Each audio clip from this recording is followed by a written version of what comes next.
Yeah, what up, adulterers? Real quick, we never do this. We just usually get into it.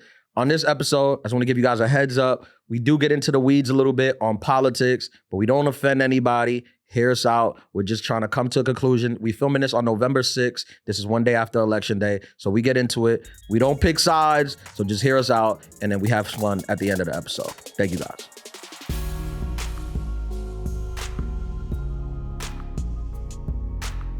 It is a gloomy day in New York, brother. It's real gloomy. It is. Like, I don't know. To be fair, daylight saving did just start. It did just happen. Just so you guys, it's November 6th. So it's the day after... We recorded this on November 6th. On November 6th, yeah, it's November 6th. So it's the day after the election. So New York is... it's down, right? You felt that energy? It's so funny when the New York energy is down. Man. Because everyone can feel it. Because you're like, why isn't there like a homeless guy dancing for money on the train right or now? like somebody trying to get some money doing what is a Showtime. Nobody was doing Showtime. That's what I'm referring to. You're like... Oh, he must have seen the election. The election. He must have been following. He stayed up till what, 5:47 this morning? Yeah, I mean, I was out at the Comedy Cellar till like 1. Mm-hmm. I got asked to do a couple of panels, political panels, like in the comedy world, but I didn't want to do it because I felt like it was just gonna be I just felt like it was gonna be a bunch of comics who don't know much about politics, just trying to make jokes about it. And I just wasn't interested in it. But I think we got to get into it. I mean, I think this is like we're 30 somethings. That's the people that listen to this show. Yeah. And I think right now, is there anything more, I guess, pressing? Right. Good word. Yeah. That's good. I play Scrabble. Yeah. Now and then. Is there a issue that's more pressing in adulthood and adult life than the political climate that we're in right now? I would say nay to that. Yeah, sir. And we'll do other stuff. We got a lot to get into on this show. We'll do the weave. Yeah, we'll do the weave, and we'll get into some lighter stuff today. But it's something that you have to talk about because I mean I feel like, look, if you've been living, this comes out on November 10th. If you've been living under a rock, Donald Trump won. He's going to be a 47th president. 47. If the news hasn't reached you yet, and he won by a landslide. Yeah, by a landslide. It was, I mean, from as far as the Republican side goes, I mean, Obama won by a larger landslide in 2012, I believe. But as far as the Republican goes, it's like the biggest win in... It was a blowout. 30, 40 years. So it was definitely a blowout. So you got to respect that. You got to respect that because, one side does respect it and one side does believe in the will of the people and the peaceful transfer of power. And you won fair and square, and you will be the next president, and that's what it's going to be. And everything else, we'll deal with it accordingly. I mean, I've always felt from the beginning that, I don't care what you believe in, but it just feels like both sides, we're not held to the same standard. I mean, clearly one side is you won, that's it. It was a fair election. It is what it is. We'll address the issues down the road. And it was not like this last time. It wasn't. And so for that reason, I think it's good. Because if it were the other way around, we would be talking about riots today. January 6th. Yes, absolutely. So for that reason, I feel it's good. And it's not everyone there's radicals on both sides. Yes, absolutely. That thing. But today I have had like some of my female friends and colleagues who I've spoken to today.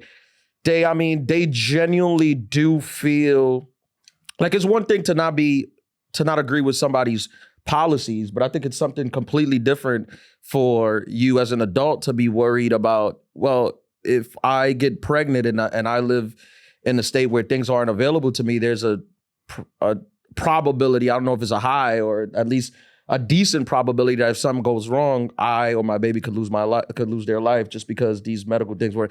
So, they feel bad for, and you empathize with them. That is a real thing.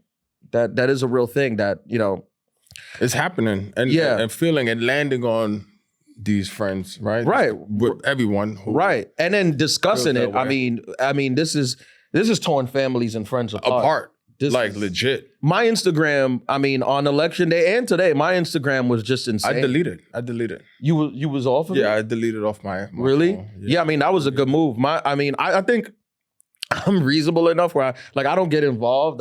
Sometimes you want to engage, but you don't. You can't. But it's insane. It's wild. And it's jarring on both sides, I must imagine. Yeah. Right? Yeah. I mean, like I said, everyone is liable to go to an extreme.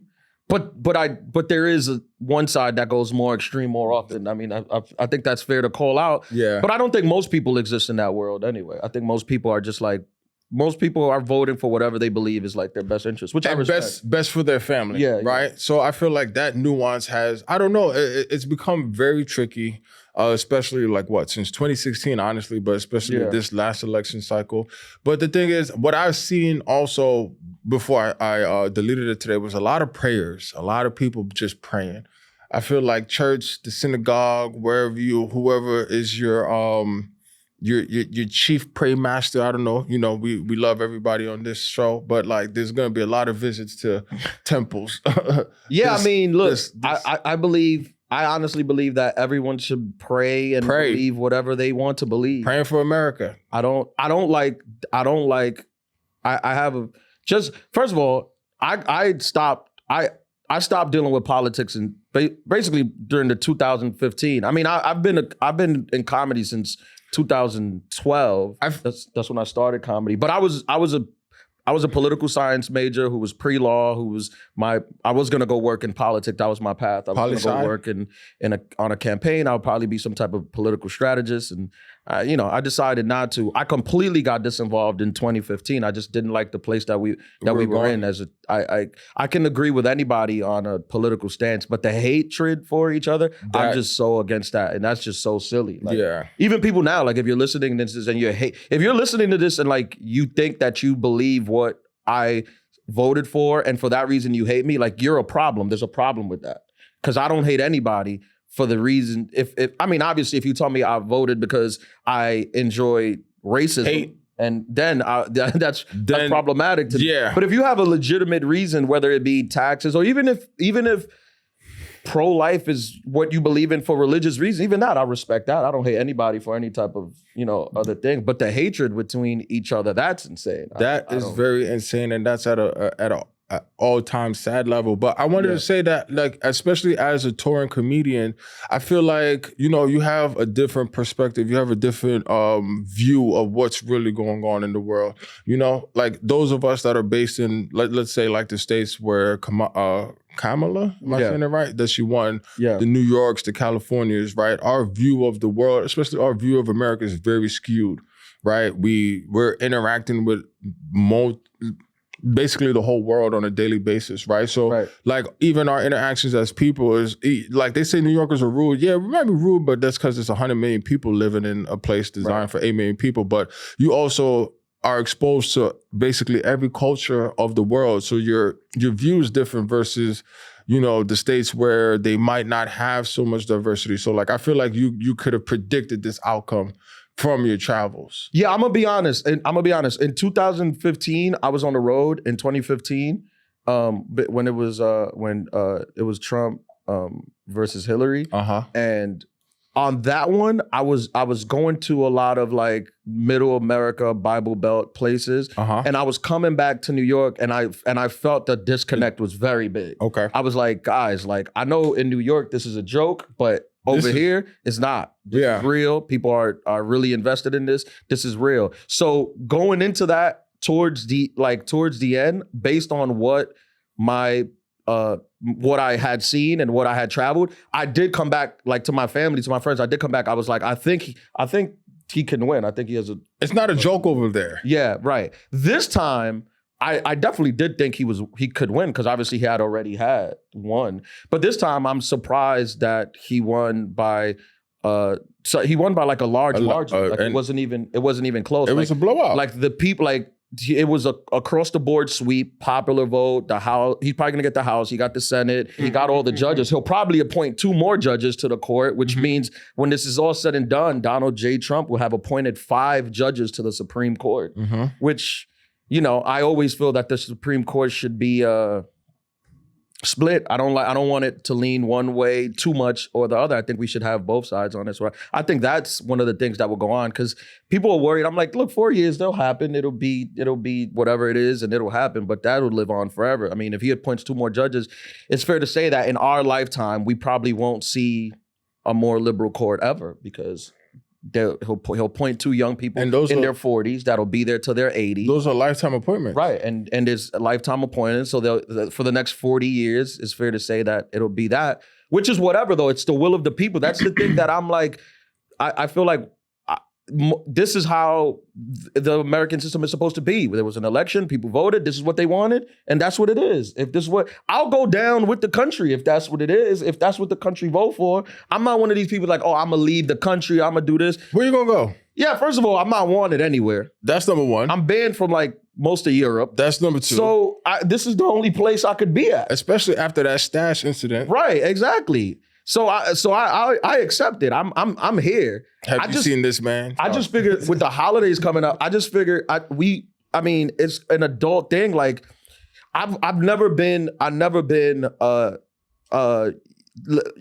don't speak politics. I don't speak whatever. Cause I'm like, 2 educated people should be able to have a discussion about anything and then not end in a fight or offending each other. There should be, I mean, we're gentlemen. We should be able to sit down and argue about something that we wholeheartedly disagree on and still walk away with like, all right, you made some good points. I don't agree with what you said, but I never thought about it that way. You made some good points and it's fine and we disagree, but I don't think any less of you. No. I honestly don't think we're here now. No, we're not here. There. So for the adulterers listening who are gonna be going back home for Thanksgiving or the holidays, I just recommend you stay out of it. Yeah, keep politics away from the dinner table. You have to stay out of it. I mean, I had a family thing this weekend where we got like, and again, I'm never disrespectful. I'm always very respectful and listening, but some people can't take it. Some people can't take disagreement like at all. Like you disagree with them, they think that you're dead to them. And it's like, that's such a weird thing. I don't subscribe to that, but people do. So I think it's fair that stay away from it. I have a question. Please. How did you not subscribe to that, but make sure you subscribe to the Adulthood podcast? And then number 2, like, how do people get, for lack of a better term, married to their ideas? Because that's basically what it is. Like, you're married to an idea and then you want to just like, that marriage to the idea almost like represents your identity. So is that what it is? Because like you said, you should be able to speak about like and have discourse about basically almost anything. Right. But to be fair to our women listeners, yes. Right? Which is most of the adult pod. Shout out to the ladies. Go ladies. To be fair to our women listeners, I do think that there is something to be said about, there is a difference about me getting offended because you don't agree with who the candidate I chose would be better for the economy. That's one thing, right? Mm-hmm. And it's another thing if you getting offended because you don't believe on basic reproductive rights for me, right? Like I feel like for the women and the men who take this to heart, I think that is an issue where if there were any issue, that is one where I'm like, okay, I can see that the economy is important, obviously. I mean, it showed to be the most important thing, but it's like you getting offended because I don't think the rich should get tax cuts. It's very different than me getting offended because you think that if I got quote unquote, you know, if I had a situation where I got raped at 12, I should keep the kid to that. There's a different. There's the weighting scale. Thing, yeah, right? Absolutely. But both sides. I realize both sides feel the same. Passionate about it. Like, and at this point, it's sad to say because I think dialogue and discourse is the best way to get. I mean, we spoke about it last week. When you can't make your woman orgasm, what do? You talk about it, and she's gonna make fun of you and call you a little dick bandit, and you're gonna be in a group chat, right? But it's to get to a better place, right? You don't just disconnect completely. But I think that right now, I honestly think that's the best thing to do. You have to go through the fire before you get to the orgasm, right? Exactly. That's a t-shirt. That's definitely a t-shirt. Yeah. I'm here. Whoop whoop. Yeah. Yeah, man. Bro. Honestly, coming over here, it felt like the Yankees lost Game 7. Damn. When the Yankees lost, there was more excitement in New York City. I'm telling you, like than there was today. It feels like the air was sucked out of the whole 5 boroughs. Right. And that's weird because New York City never feels like that. New York is probably like the most electric city in the world, you know? And right now it feels deflated. You know what? One other thing I'll say, I also feel that like this has kind of forced people to look more internally, yeah, because like the last 2 elections, even though maybe let's say you weren't a Trump supporter either time and you didn't, and he won once and lost once, but both times you could have left after election day. You could have left and you could have been like, there's the electoral college. There's different things that came into play, gerrymandering in certain regions that allowed this to come to fruition. But at least most of America believes in the stuff that I believe in, and we believe in the thing. You could have gave yourself that solace, but this time you really can't do it. Did you just use gerrymandering in like?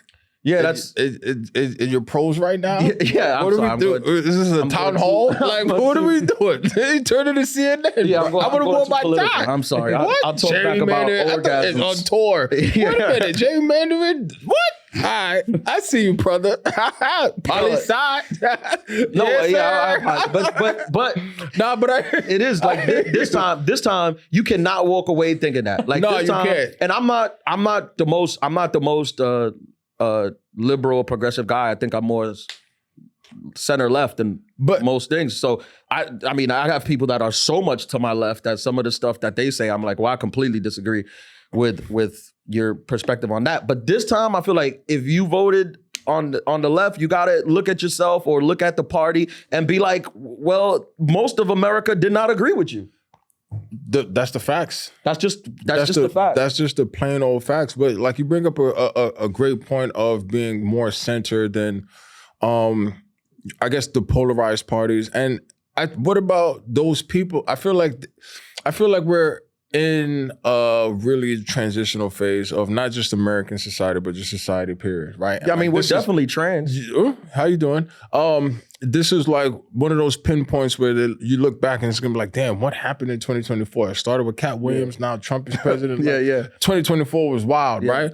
But like, I feel like you have the polarized people that they show on both networks or all of the networks. But that's what shines now. That's what hurts. That's what shines. Like, you see how we're having like a reasonable conversation here? This is not happen. Good for nothing. Like, this is useless. This doesn't happen. If we were on far radical ends of the thing, that's the stuff that the algorithm love. That'll get us subscribers. That'll give us listeners. But that landslide victory, I must imagine there were a lot of logically thinking people, like good-hearted people that just they sat down and they waited and they made the decision that was best for them. So what I would like to know what like their thought process was too, knowing all of this information, Well, I think there's a bigger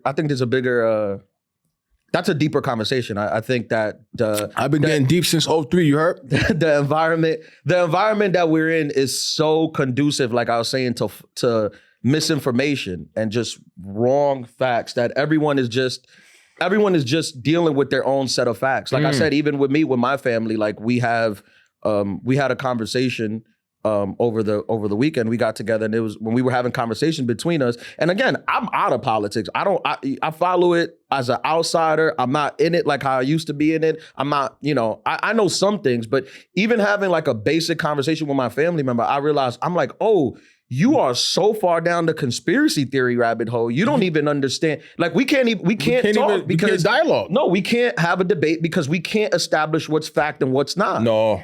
If you think the earth is flat, then there's nothing I could say to convince you. I know where to put you and I got an extra stage left. Right. That's just what it is. And there's probably some flat earthers that listen here. And look, I respect you. I still respect you, but I can't debate you. No. Because we can't we live in false realities. Yeah. So I think that was I think that's a big thing. I think a lot of people are just generally misinformed. Most of the electorate is just a misinformed voter that votes for, depending on what news you watch, you believe different things. And to shoot them some bail who has time to sit down and go through every single piece of rhetoric from every single candidate when you got bills to pay, depending on where you're at in your life, right? When you're younger, you don't really have too many responsibilities. Right. But you said like, we're in our 30s, bro.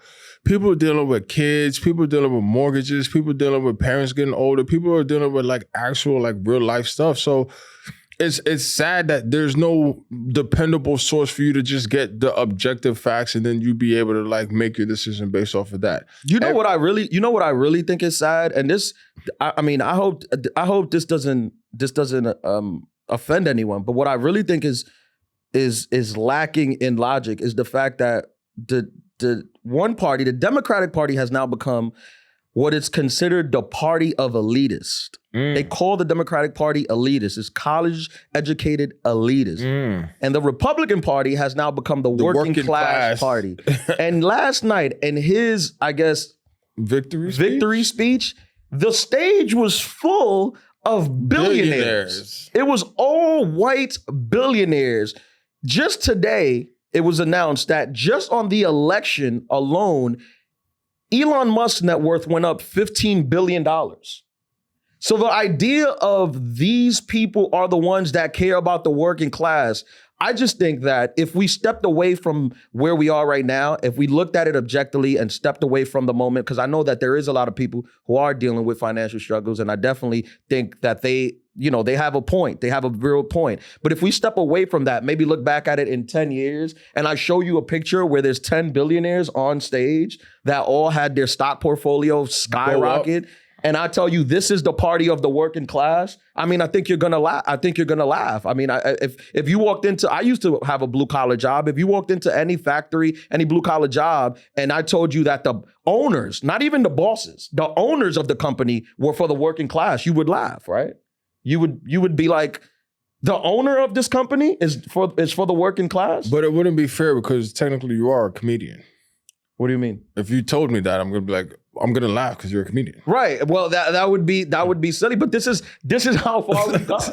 This is how far we've gone in like a spectrum. But I say all that to say, like this holiday season, don't allow your family to get torn. Yeah, don't allow your family to get torn. But damn, I don't know, because I feel like, again, I believe that, but I also am empathetic to because I had women in my life hit me up who are like legitimately scared and worried about where things may go. And it's like, how do you tell somebody who's scared for literally their life? Like, hey, like, be cool about this, Yeah. Like, don't make a big deal. Be cool about this. And then there's people on the other side who feel the exact same passion for it. And to those people, I'd be like, look, I'm an American too. I'm with you too. I might disagree with you on some stuff, but I don't think you're a bad person or a good thing. But now my question is, because of like the two attempts on him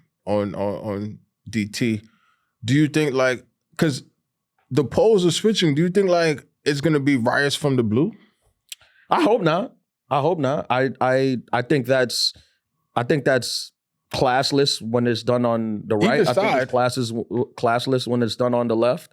I think there's no space for like assassination attempt, none of that. I think that's completely goes against the fabric of like what America is. That's not what we do. That's what happens in like third world countries. We don't refute elections here. We don't say that they're cheating. We don't say that they're fake. That is not American. American is you lose. The American people voted. You disagree with it. You're allowed to disagree. You're allowed to protest. You're allowed to do everything, but you respect the election. You respect America. You respect the other side, and you respect your fellow American. That's it. Yeah. I mean, it's crazy to me that this has become a controversial stance. Bro, that's how it used to be too. Yeah, this has become a controversial stance. What is it, First Nation, News Nation? You sound like on your News Nation right now, bro.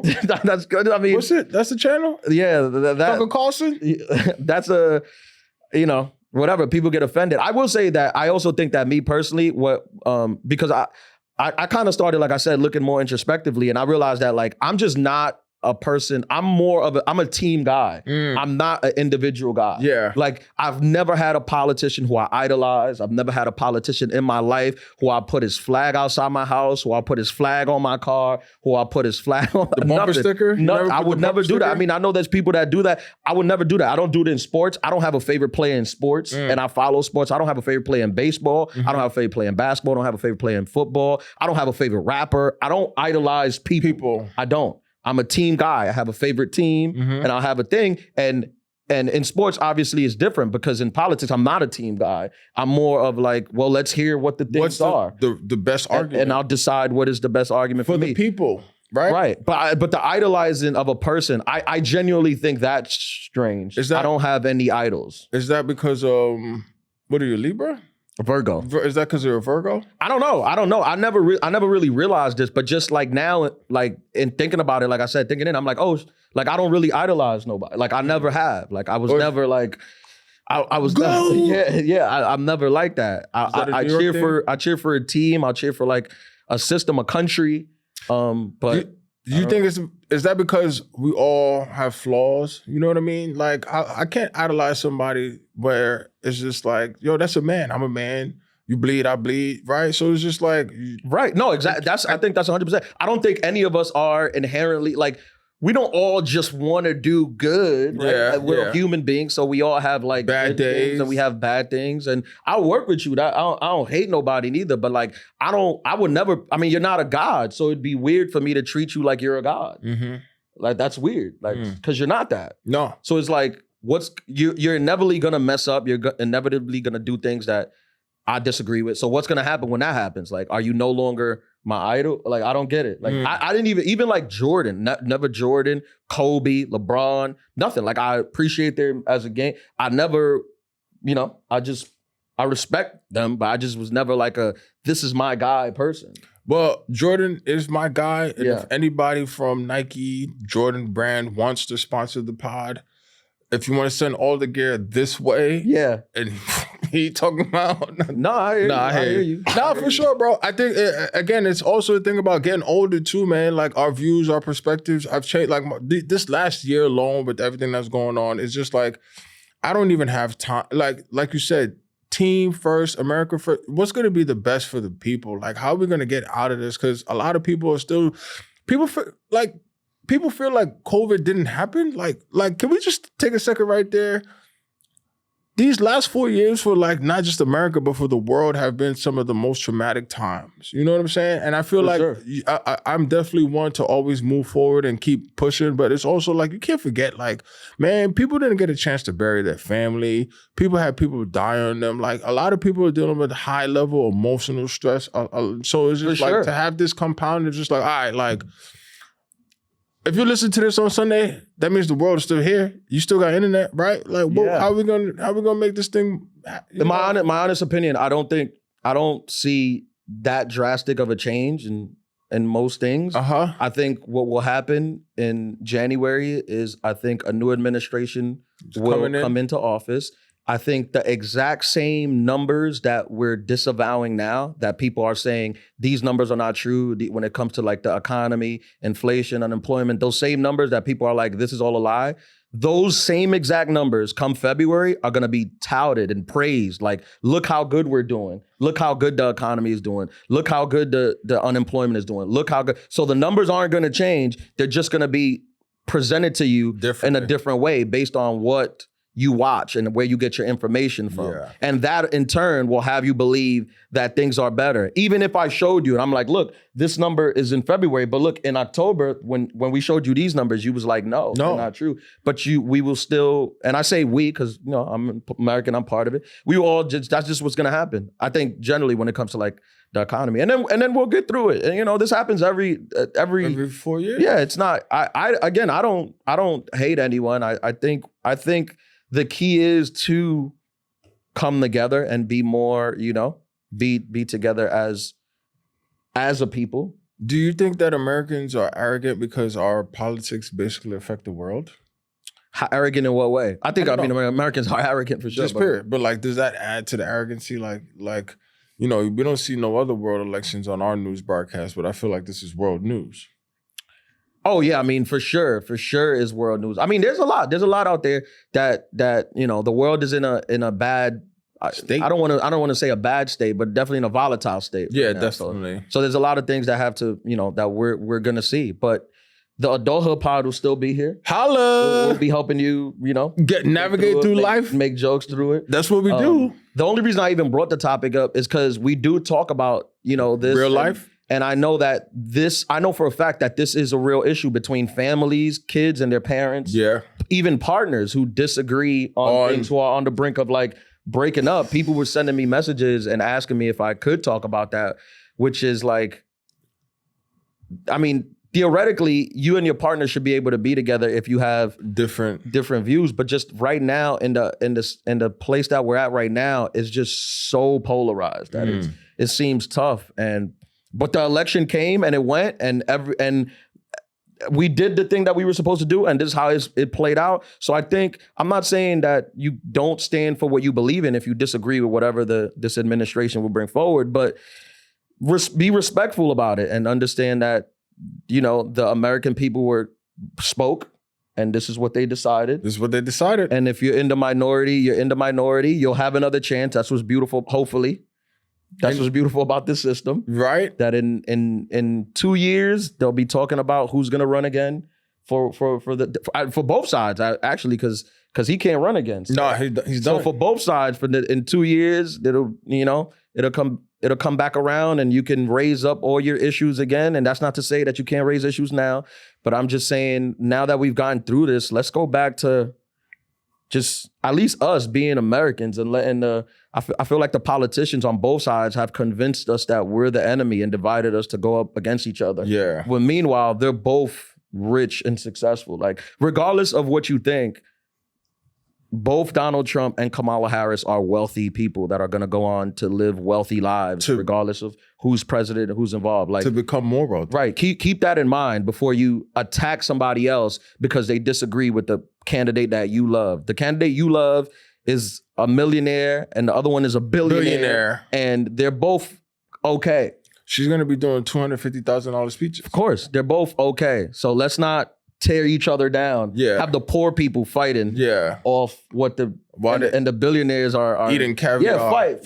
Y'all should be fighting. Like the Roman Colosseum. Yeah. Yo, what up, adulterers? Shout out to all the adulterers. Thank you guys for listening. If you want to see me on the road next weekend, I'm in Springfield, Massachusetts. I'll be at the Roar Comedy Club.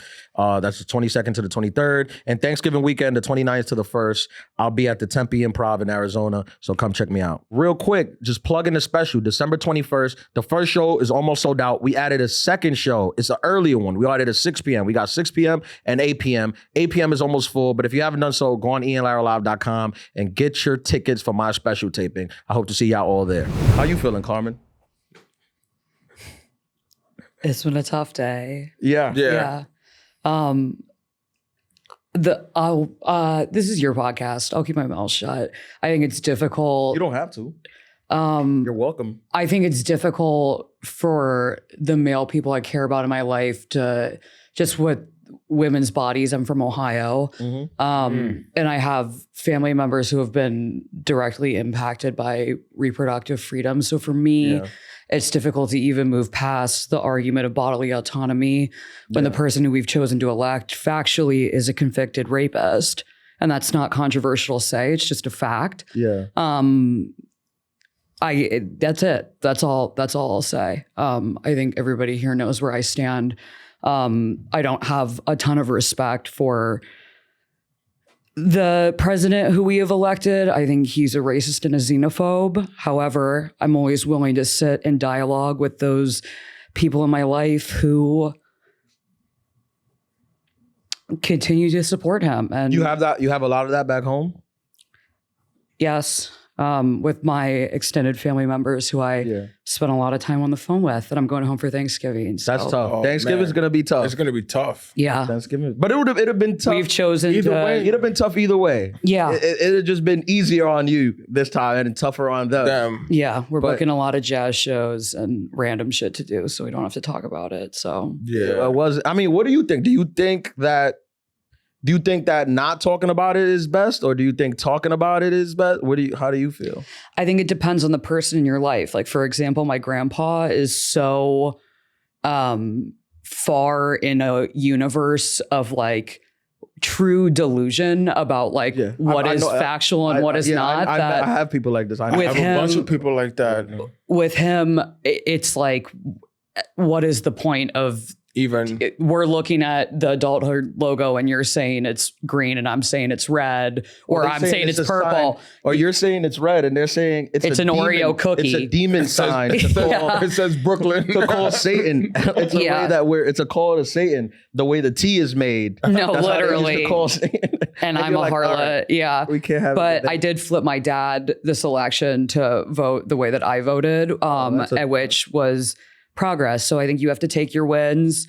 And he really like chose to not watch Fox News and like read information that I pulled from him from reputable news sources and made his decision. So small progress. Grandpa, I mean, if you're trying to flip your grandpa, that's and he's the one I'm taking to the jazz show. I'm like, I don't want to talk to you about this shit. Is he a boomer? What's grandpa? Yeah, he's 86, I believe. You're not flipping him. You're not flipping what? him.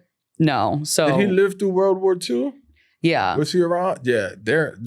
He was a little kid though. Yeah. Yeah. But that his view of the world is drastically different. Yeah. Yeah.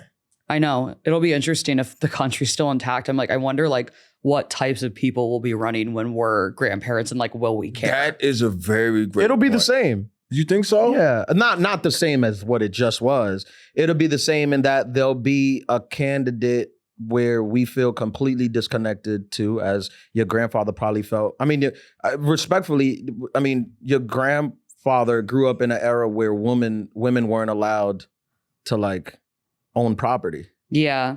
So to expect somebody who grew up where that was the norm to now elect a woman, that is a ask, to be fair. And I think that when we're in our 80s, hopefully we make it there, there'll just be a new thing that'll be like, you know, it'll be like, I don't know, an alien running. Totally. And we'll be like, well, we grew up with a place where aliens were not a thing. And now you want me to elect one into office? Or when I say it could be like AI, like maybe in the thing. There is gonna be an AI candidate at some point. They figured like we found an AI president that just could figure out the issues. So vote for the AI president. And we're gonna be like, what?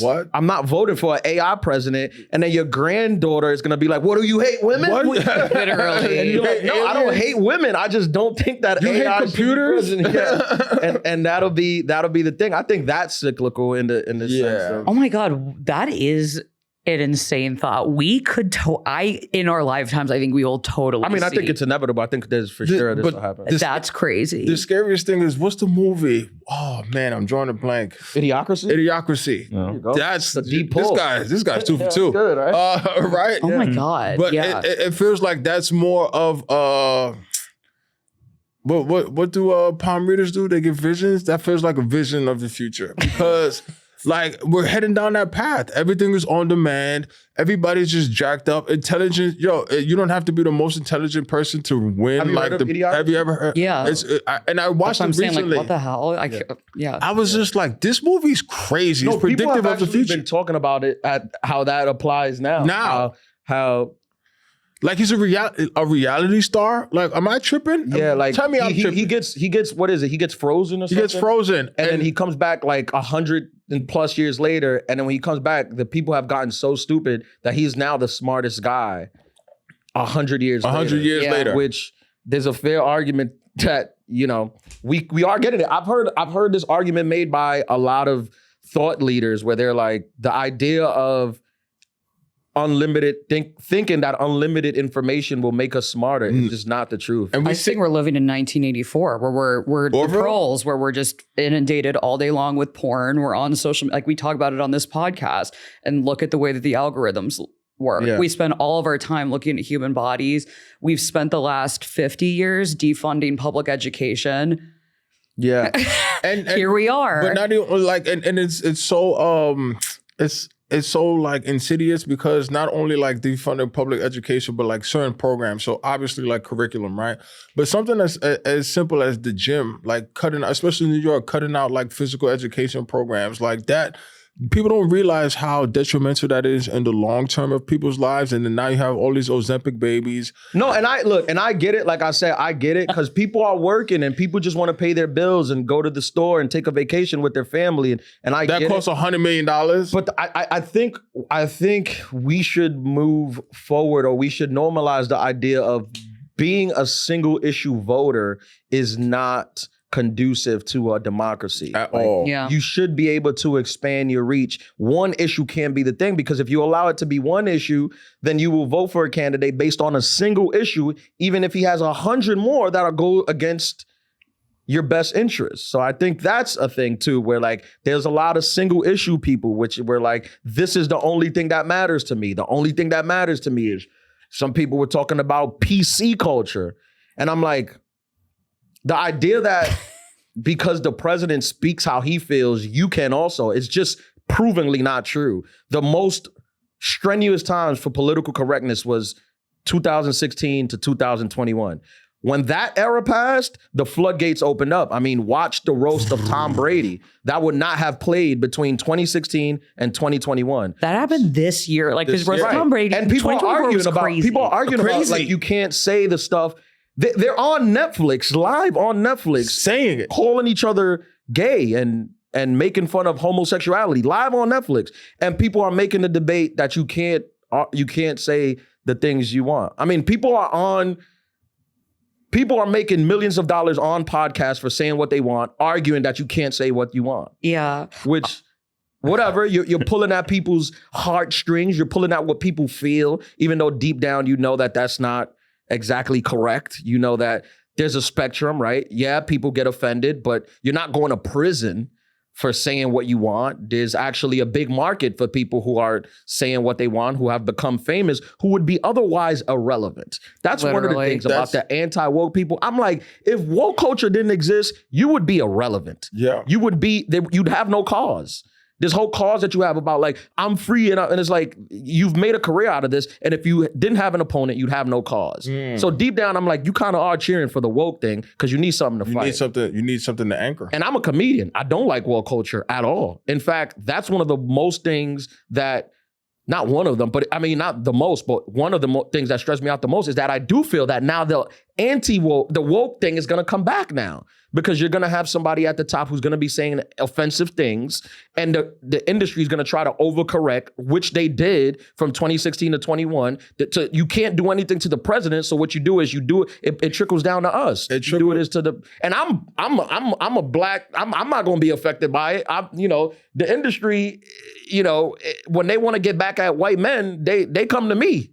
You've got the job. I'm not saying it from a place of like, it's gonna mess me up, but I am saying it from a place of like, I didn't like that. I just want it to be a meritocracy, and the people who are, deserve the accolades get it. Not just because you're being anti-woke, now you giving me this opportunity. And, to build off that point too, is the fact that like the media outlets that made a lot of money when Homeboy was there the first time. All the media outlets are, even the ones that are pretending they're mad, this is a gold rush. They're popping champagne.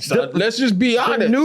The news declined drastically when he left. When he was out. People just felt like, I don't need to engage in this. There's not chaotic behavior going on. I don't need to engage in this. And now it's coming back. So even the people you see on TV who are pretending that they're angry about outraged. Maybe they are angry. I'm not going to take that away from it. But their pocketbooks are not angry about it. It's about to be a good holiday for them. They will make more money. These people will make more money. So at the end of the day, I just remind people to remember that you're arguing in defense of people who are millionaires and billionaires who are making money off us not getting along. You know what was my favorite movie growing up? Rush Hour 2. And there was a key scene in there where what was his name? Han and Detective James Carter from the LAPD, they was talking, and he said, follow the rich white man. And that's all you got to do. Follow the rich white man. You'll see who's really calling the shots and making the plays. I sound like a conspiracy theorist, but I'm an uncle now, so I can talk like that. Talk in conspiracies. I can talk in conspiracies. Johan, you're a woman-hating Republican. What do you have to say? Wait a minute. That's not true. On record. I want to go on record saying that that's not true. I think the main thing for me was just like, because I'm from Arizona, and like the second year, the second election, or actually, sorry, no, the first election that I was able to vote, I was like, I don't know exactly if it was the first time Arizona went blue, but at least in a very long time, because they made it a big deal. Like that was the first Maricopa time. County. Are you from there? Yeah. Mm-hmm. Yeah. There you go. And we were part of the reason Arizona went blue. So I don't know. I just felt like obviously like a pretty deep connection to that. And then, I have a lot of people in my life too that just kind of decide not to vote because they're like, I don't talk politics, just how you were saying earlier. And it's kind of, to me, it's just kind of like a cop out, you know, because I also have a bunch of people in my life who can't vote, you know, so they're obviously directly affected by that. And most of the time, like, I try to convince people where it's like, if you don't really have an interest in voting, you kind of got to be the bigger person and kind of vote because you for somebody else, you know what I mean, in a way. Because obviously these people can't vote. Like, for example, I have my best friend. He's here on a work visa. He's been here migrant. Since he was a kid. Well, he's going home. I could tell you that. I mean, he just got married. He got that ain't gonna help him. No, I mean, he's waiting on one more email. That email ain't coming. That's the thing. And I mean, regardless, he has like stuff that should keep him here. But unless Trump goes radical and just starts, you know, that's not shipping likely. everybody out. No, but Johan, I get what you're saying. Right? Yeah. There is a thing. And yeah, I also think, so the people who like, they don't get involved, they don't like to vote, they don't believe. I mean, I was like a political person. So not voting is what they want you to do. If you don't vote, regardless of who it is, if you don't vote, they don't have to change anything. Yeah. So even if you vote and you feel that things aren't changing, it's like, yeah, you got to get more people to vote. And like, you yourself, obviously one person is not enough, but you got to get the people around you who look like you, who live in the places where you live, who do the things you do to vote. Because maybe not on the next election cycle, but on the one after that, when they run the numbers and they see, okay, these people from Arizona are voting, they're like, we have to give them laws or give them something, or they're not going to come out this time. Yeah. So that's why it's important to vote, regardless of whether you agree or don't follow it at all. And it's a pendulum when you really think about it too, because like Obama got in because of what happened with Bush, right? Yeah. And then that's how we got Obama for 8 years. And then like, because of, like you said, the people spoke. So they was just like, you know what, he was dapping everybody, but he wasn't dapping everybody else. So we felt kind of way. So it swung to Trump. That was a radical swing. And then it swung to Biden, and it swings back. So like you said, it's gonna eventually it's gonna have to swing back. But also, like you said, you have to participate. You have to like become more aware. And it's easier said than done, obviously, but you have to know your locals, your primaries, what's on the local ballots, because that's how things do. It's an escalation process. So like things escalate from a groundswell, right? From the lower level, then it becomes bigger. So you have to like, and this is another advice I'll give, which this is really hard, but try not to live in the echo chamber. We're too much. We're conditioned to live too much in echo chambers where like when we go to get our news, whether it be on mainstream media, on YouTube or podcasts, wherever we get news from, we just want to hear the stuff that we already believe. Yeah. So you have to go outside, find things that are more down the middle and aren't trying to feed you a narrative, because I'm a victim of this too. Sometimes I hear stuff where I'm like, they're just doing echo chamber stuff. Like even for the stuff that I believe in, where I'm like, I don't even think this is a fact. They're just kind of telling people what they want to hear on one side. It's like, hear the other side too. Like I know it's hard though, because you put it on and as soon as they start telling you something you don't like, you just want to take it off.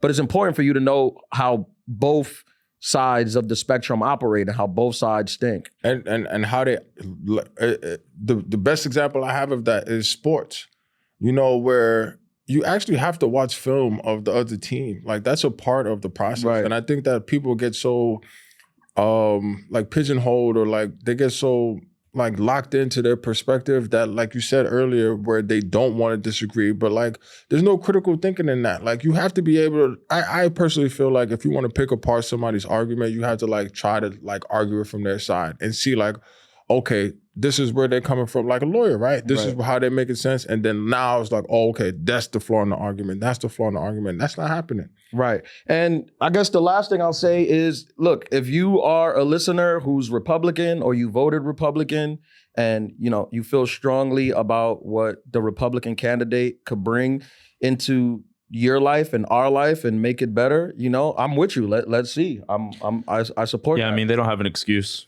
Like he's not going to have any room for excuses. I support it. I want like the same thing you want. I want for my life. Like the same reason that you voted for one way, I want for my life too. So if you believe that the gas price is going to be low, that eggs are going to be cheaper, that milk, that everyone's going to have, whatever you have, I'm with you. I support it. Let's do it. I obviously object to things that I feel are not more. If it's immoral, I just can't support it. Like I just can't support an immoral thing, right? Where I feel like people are being, oppressed or disrespected in any way. I won't stand for that. But anything else, I'm with you. Let's do it. We'll move together as a country. And if you're on the other side of it and you feel that, damn, like we just lost, a big election that can have such big consequences, I would say that is true, but take solace in knowing, and again, I'm not a political expert, but it seems that the pendulum has swung as far as it can to one side. So the future is, if you follow history, the future will tell you that it'll come back to your side because it has swung as far as it can go. I mean, Republicans have won in a landslide. They own the Senate, they own the House, they got the courts, they got the presidency. They have every facet of government. It can't swing more right than it has. So just take solace in knowing that it'll come back. For every time it swings that drastically, it's another drastic swing that comes back. And we're just stuck trying to say, like, let's keep it in the middle. I didn't even put my seatbelt on. Let's not go this drastic. Let's keep it in the middle. But it'll come back, and we'll still we'll still be a country. And I think that America is bigger than one person, as long as we don't eat each other alive. Yeah. That's the important thing. Don't eat each other alive. Don't hate me because I don't believe what you believe. I don't hate you. I truly don't. That's the conversation I was having with my family member where I was like, I don't hate you because I don't believe, like, you're talking to me like you hate me. Like there's hate and despise here. But I'm like, I don't hate you. Like you were at my 5-year-old birthday party. Right. This is a weird energy that you're speaking to me in because I don't hate you. I disagree with this thing, but I think you're from jail. But I think you're a decent person. I think you're a good person, and we can disagree on things. And that's the thing that like bothers me, I think, the most, or like stands out to me the most, is like people just completely like disowning or like just like befriending people that don't agree with them, where it's like, yeah, I mean, that goes into like being in your echo chamber. Yeah. But there is a thing, though. I do see things that are just posting nonsense. Yeah. And that is tough. And that's where I'm just like, I just don't want to read stuff that's tough.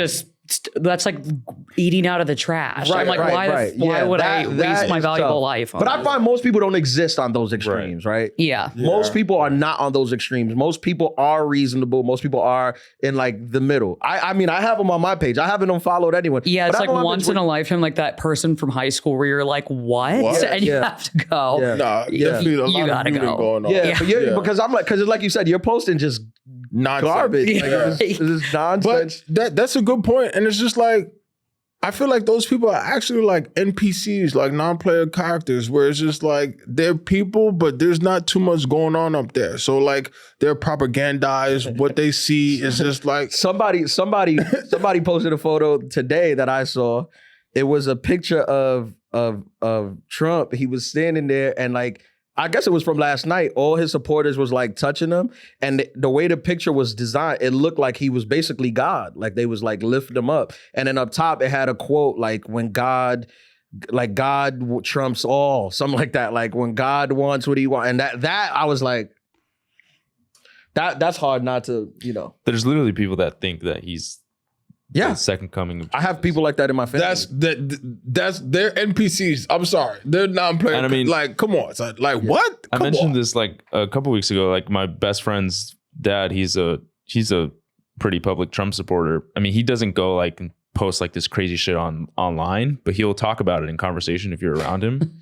And I mean, like, just for example, like even he's probably like in my circle, like the person that I know is the furthest right. Yeah. But he's still at every tailgate Sunday with my family and all my friends. Like that's what some people don't seem to grasp, where it's like, even it doesn't matter your political views. Like at the end of the day, like you're still going to be cracking cold ones, like, and talking about other shit. Yeah. Like you don't become best friends with someone because you guys both like, or maybe some people do, I don't know, but like most of the time people don't become best friends with somebody or marry somebody because they're both Democrats or they're both Republicans or they both love Trump. I mean, now I feel like maybe. I think back in the day it wasn't a thing. You could be married to a guy with the opposite views of you. I don't see that happening now.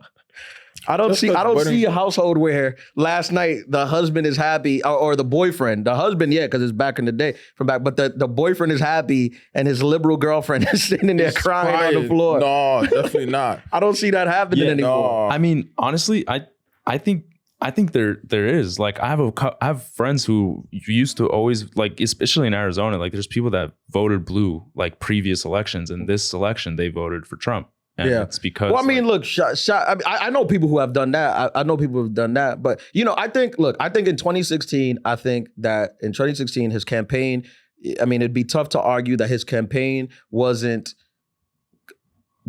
basically the foundation of the campaign was to divide based on race. I mean, that was pretty obvious in 2016. That was happening. And when you look at the electorate, the numbers that came out, that was pretty obvious, meaning the Hillary had won like something crazy, like 85% of the Latino vote, like 90% of the black vote. And he had won like 90% of the white vote. So it was really divided by race. This time around, I think his game plan switched and he played on class. He divided us by class. So he was able to pull a lot of people. He was able to pull Latino men. He was able to pull a small portion of black men. He was able to pull, because it became a class thing, not a race thing. So, whatever. And the people who went over, they have legitimate quarrels. They have legitimate issues. They felt that they would go to the grocery store, and now for what they could have got back then for $100, now they can't get that. So they have a problem with that, and they're voting against that. So, whatever. I don't judge them. I don't hate y'all, man. I don't hate y'all. We'll figure this out together. That's what we're going to do at the Adulthood Pod. And the Adulthood Podcast will be here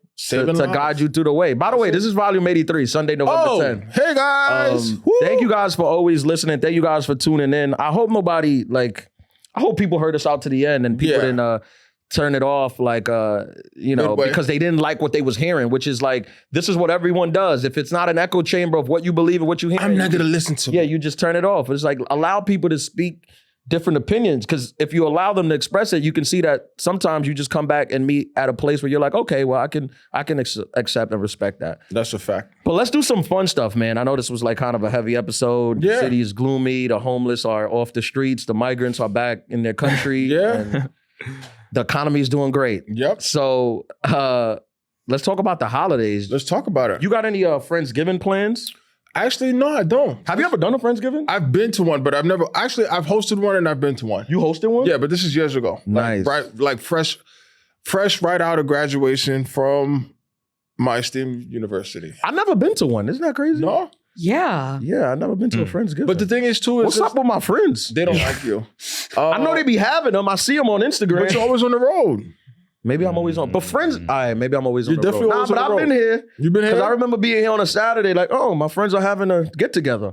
And everyone's bringing meals, but I wasn't invited. But the thing is, it's probably a good thing that you didn't go, because like it'll be your friends that make the struggle meals that want to put on the Friendsgiving. It's just like, yo, you can't really cook. Yeah, I mean, to be fair, I did one time get drunk, pass out on my friend's couch, and vomit over his couches that his mom, who had passed away, left him. So I can see why, if you would have a dinner, you might be like, hey, let's keep Ian out of this. Okay. But I'm better now. If my friends are listening, I don't do that stuff anymore.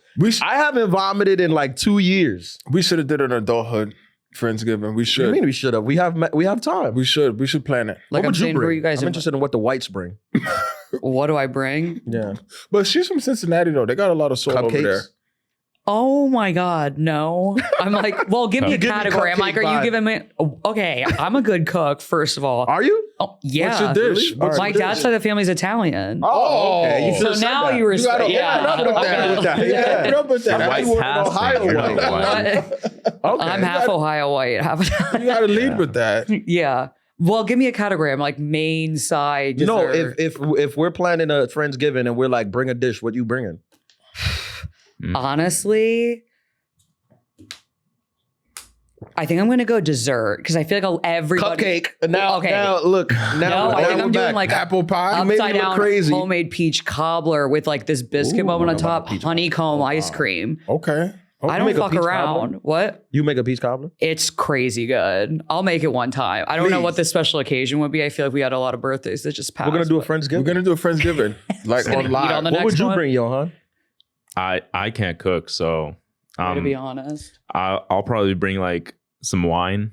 You know, that's valuable though. Bringing free booze is valuable. I don't like this. No? I'm glad you said this. I don't like this. You can do it. You can set your own rules. Wine, listen, bringing alcohol or wine to a Friendsgiving, that's given. That's like based, that doesn't replace your tray. Yeah. You should bring the peach cobbler and a bottle of wine. That's like seat belts in a car. Right. So when you bring like just a wine bottle, I'm like, okay. And that's your ticket to entry. Yeah, that's a given. You should show up at my house with wine. Yeah.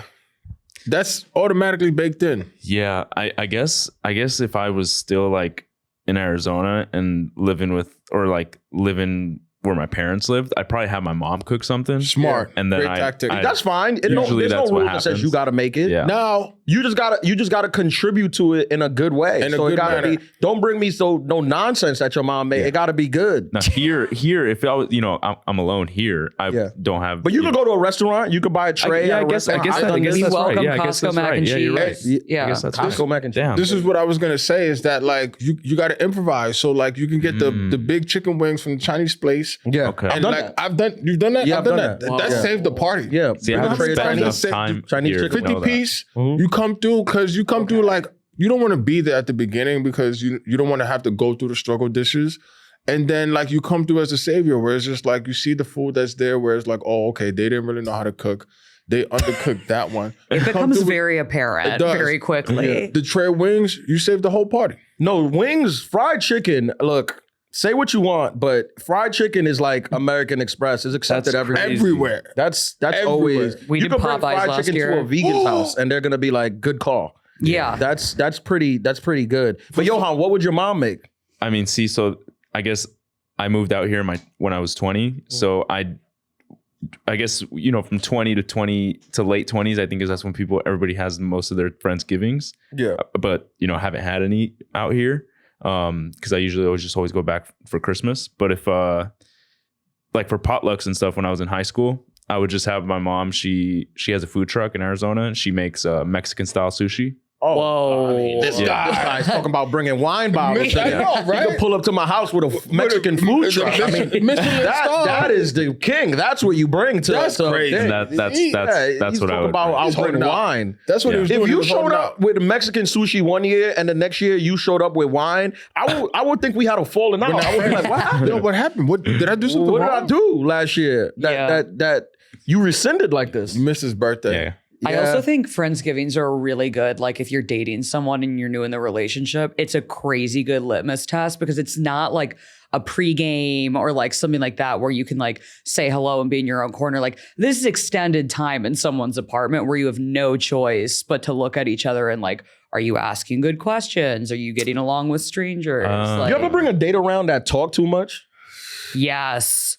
You're like, you need to go home now. Yeah. You never want to tell, a woman to shut up. But in this context, you're like, shut up. I'm thinking of my good guy friend. He brought his girlfriend around and she was like cutting people off and just talking about her job. I was like, somebody has to do something. Did he say anything? Did he notice it? Did he?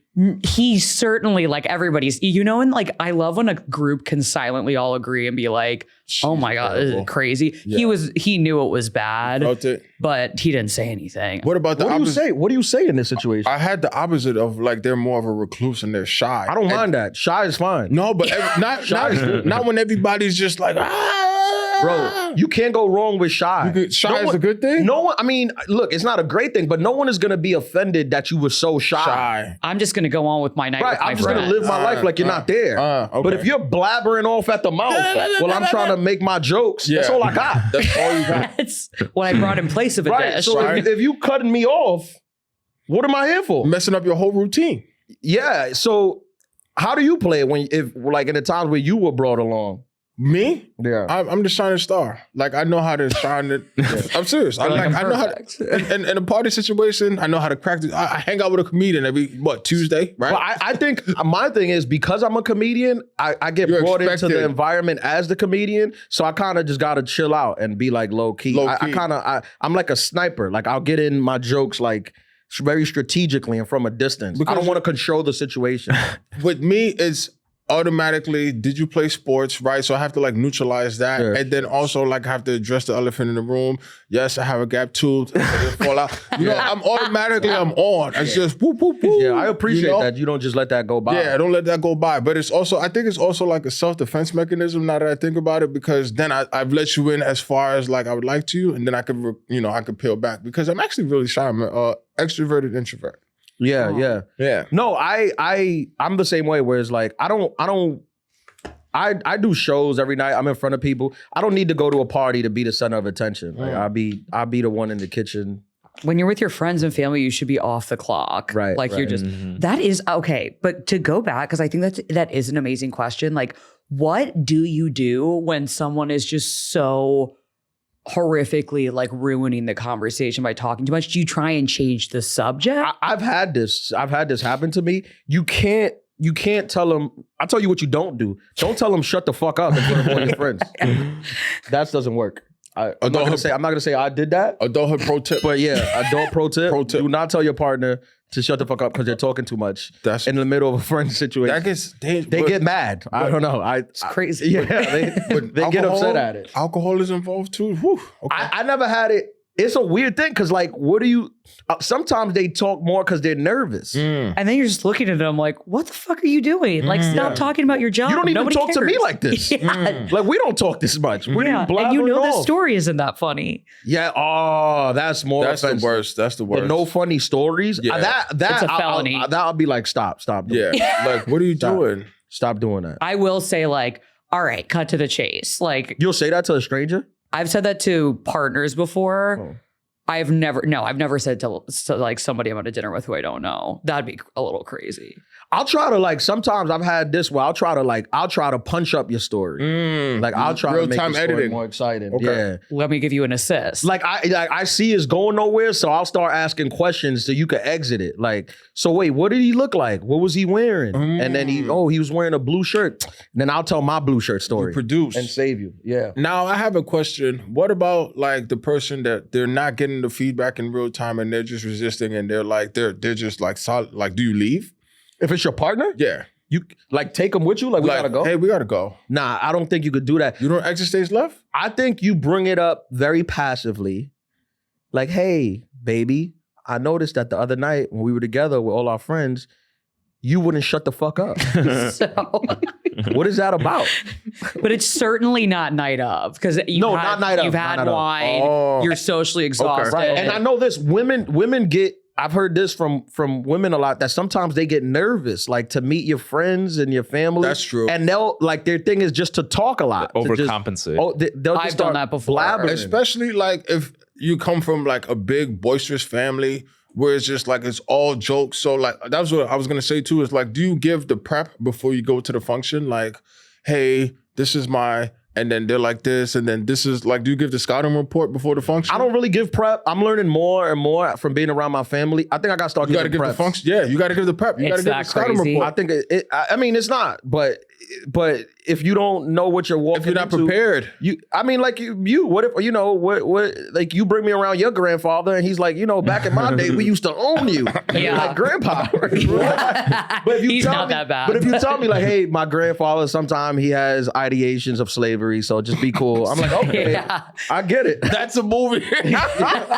Ideations of slavery. It's a slavery. I'm like, okay. I also know an album name.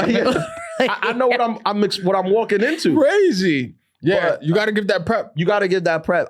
It's tough. It's tough. And I just feel like socially, generally, unless you caught me at like a time where I was maybe too drunk or too out of it, then maybe I couldn't do the things I wanted to do. But normally, I know the game. I know how to play it. You definitely got to give that prep. I'm an industry guy. Like I gotta know how to maneuver in the circles. Yeah. But and then like, because this is a good point, especially with Thanksgiving coming up. It's like, how do you give the prep? Like, hey, this is my uncle. He means well, but he like just that. Right. You have to give the prep speech, right? Yeah. I think the prep speech is also a bit of a get out of jail free card for your reputation. Because like if I'm meeting my boyfriend's extended family for the first time and I walk out and I was like, okay, they were weird as hell. Like that's obviously in my head. I'm going to be like, okay, do I want to be a part of this person's family? Like, is he going to end up being like this? But if you give the, I've never thought that. But if you give the disclaimer, you're like, yeah, I know my uncle's weird as hell. Then we can walk out and be like, okay, I still like him. You know what's going on. Yeah. We just got to get through this dinner. But I feel like I never thought that. Like I never went over to and I have went over to like a girlfriend's house and thought that their family was off or different. But I never, like if you brought me around your grandfather, I wouldn't walk away like thinking like, is she gonna want to own a slave? Like I don't get, I don't get what the thing is gonna be. Like I imagine that this is crazy and you're not like this because I know you. Yeah, I don't know. I feel like it depends on how close they are with their family. For me, I have judged friends or partners. If they're really in the cut with their extended family and I'm like, yeah, this is not my vibe, that is a red flag. That's a huge red flag. Or at least a deep yellow one. Yeah, that's not. That's my family's pretty good. My family's pretty good. Like generally they're good, but sometimes as in good as in welcoming. They're always welcome. Always welcoming. Always welcoming. But good as in like you won't leave thinking anything is crazy. But I think sometimes if alcohol is involved, then all bets are off. All bets are off. But that's a part of the prep too. Like I've learned, like you got to I give a full like NFL scouting report. It's like on an my uncle has a drinking problem. My aunt, she used to be on crack. Yeah. And think she's clean. We can't make sure she just got new teeth. Make sure you don't take anything more than 2 shots with this aunt or this uncle, because the 3rd shot, then it's gonna be gonna start telling you their views on Israel, Palestine. And you don't want that. Right. And I'm giving them full details. Right. iPad, video, names, color coded. Yeah. This is good. That's funny. I think because I know we probably hit a button on people where it's like, yeah, how do I tell my partner to shut up in the middle of the date? And I'll be honest, I don't know the exact way to do it. I don't think you can. I don't think you can. Yeah. There's no science. I think you should tell them. I think if you feel that it's because of any type of like nerves or you should like calm them down and be like, it's fine. Don't worry. Like they're cool people. Don't feel you need to do anything extra. Yeah, just be you, please. Yeah. I'll give her one of these in the middle of the party.